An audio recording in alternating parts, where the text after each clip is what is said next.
So when I said that I was going to make a video on mermaids, I ended up getting way more sidetracked, just like when I was doing the research for it before, and sort of broadened the whole category into like weird stuff having to do with the ocean kind of thing. So I made some other people do my job for me. I tricked 3 other of my friends into doing my job so I don't have to do it. Here we go. Hi there. I'm John O'Gwen. George Lawrence. I'm Danielle. I'm here today to talk to you about the Manx mythological beast, the Glaston. About the Lady of the Lake. Thrond of Gate.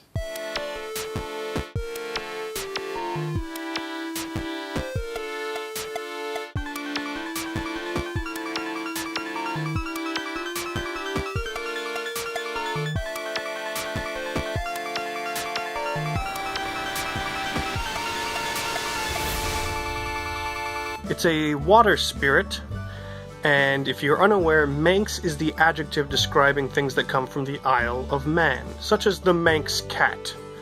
Now, the Glaston is intimately connected to the other Celtic, what I'm going to call seahorses. Not in the sense of the small ocean-dwelling creature that births its own young, but there are several mythological beings in Celtic stories that are creatures of rivers and oceans that take the form of horses. Sometimes they're very playful, that they just trot around and they lure people to jump on their backs so that they can throw them into a ditch and embarrass them. Other times they can be quite murderous. They can use seaweed to grab riders on their backs and sprint into the ocean to drown them. The Glaston is most noted for shapeshifting both from a horse and into a dashing young man, noted for having dark curly hair and dark eyes, to go out and woo young women of the town. He's not typically as murderous as his cousins, say the Ichi-Yosigi, and he's generally considered a little more roguish than the Kelpie. So the Glaston is also noted for having a fixation with clothing. Typically, one of the ways he'll attempt to flirt with a woman that's caught his eye is to grab a hold of the hem of her skirt or her apron and tug on it and make jokes, often resulting in the woman, when she becomes frightened, running away and leaving a tear in it. So he's something of a pants thief in that regard, a sneak of the river, and an excuse for young maids on why their hair is all mussed up and their clothing's torn after a long time out in the fields. In earlier medieval renditions of the Arthurian tales, the Lady of the Lake, or Vivian, as she is known there, is depicted as a kind of succubus who tricks Merlin into teaching her all of his magic secrets, and in return traps him in the bole of a tree.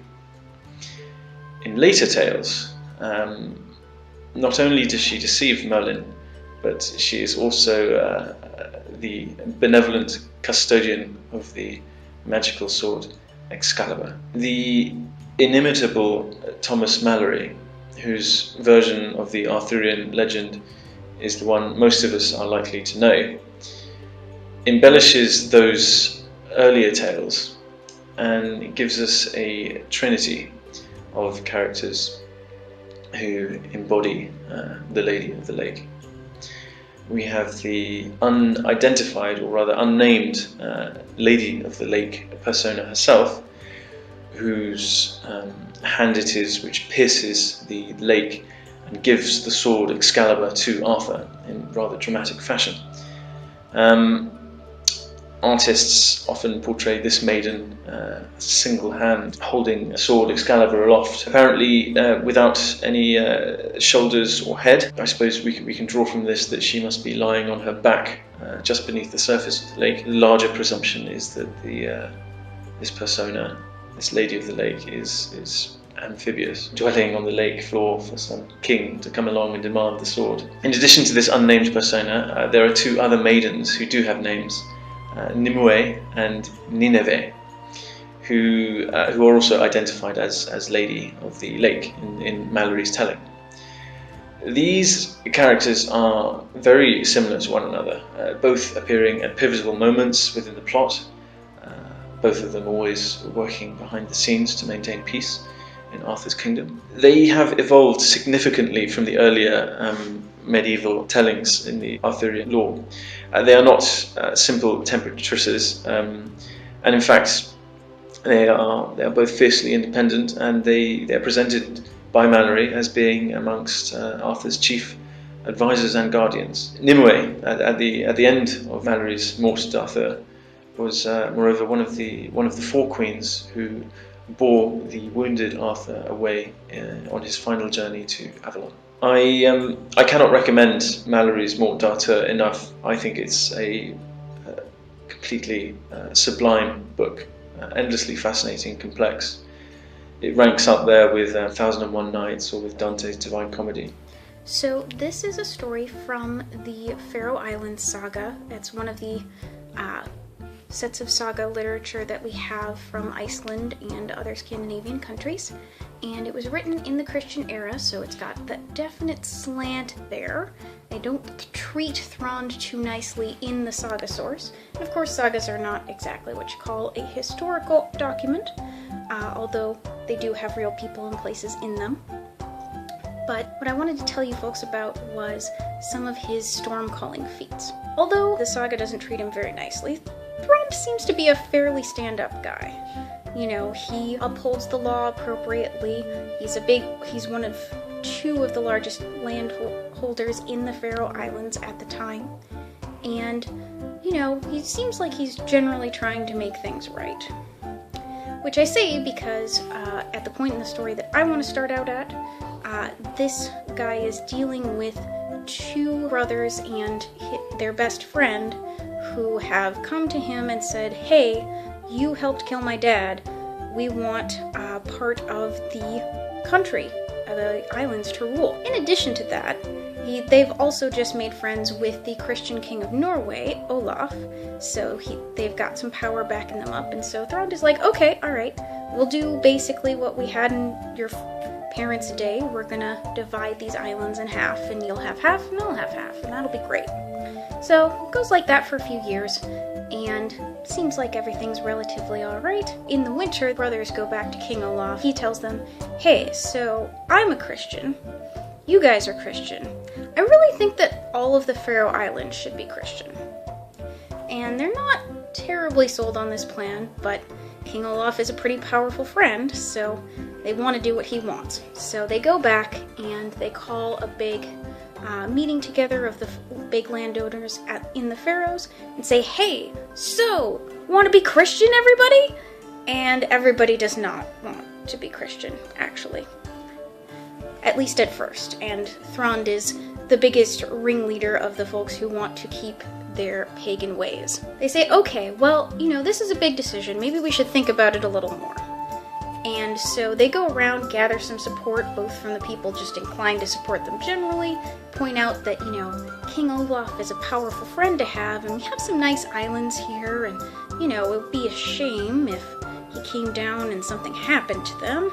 So, eventually, it comes to pass that they agree that the islands in general will be Christian, and so will all the major landowners, including Thrond, which he is very unhappy about. But he does eventually, under duress, allow them to baptize him. Although, when the brothers leave again for Norway, it seems, if you read between the lines a little, it seems like everybody's pretty much decided to go back to being pagan. Or certainly he has. When they come back, they decide, okay, well, we need to bind this guy to King Olaf, because otherwise it's going to be a loose cannon at our sides all the time. So, they're trying to do that. They're trying to confirm his baptism with the king, and they're trying to take him out back to Norway by sea, of course. So, Thrond does, it's not really clear exactly what he does, but every time they try and take him out in the boat, he wrecks the boat. A storm suddenly comes up out of nowhere, boat completely trashed. So they tried this a couple times, but then they run out of boats. And so they leave in their own boat, which allows Thrawn to basically consolidate power and rule over the islands for a time himself. They're not too happy about this, and Thrawn is really looking to get rid of them, so they end up clashing on an island. Thrawn's men come after these guys, and they're outnumbered and outweaponed, but they do get away. Unfortunately, the only place to get away to is the next island, which is quite a distance by sea and a very long swim. Somehow, it seems like the sea is just so very choppy when they jump into it, and one of the brothers and the friend die, and only the main ringleader survives, only to get murdered by the landowner on that island for his ring. Now, since Thrawn is a stand-up guy, kills that guy, executes him for murdering somebody who's defenseless. But have to say that I don't think that the sea just happened to be choppy that day. So maybe don't screw with powerful pagan landowners who also know how to call storms. Maybe just don't. Man, I gotta trick my friends into doing my job for me more often. This was awesome. If you want to hear more about the book that George was talking about, you can look for a subsequent video directly after this one where I'll put up the things that he was saying about it and which editions you can look at. But yeah, thank you guys very much for watching. I hope that you enjoyed it. If you did, the like and subscribe buttons are waiting just below this video to tell you things about stuff that you may have thought you already knew but never actually did. You can also follow my socials. That's the Facebook and Twitter that are down in the description box. John O'Gwynn's got his channel and his website. He'll be in the description box as well. Thank you guys very much for watching, and I'll see you... Thank you very much. Have a great day.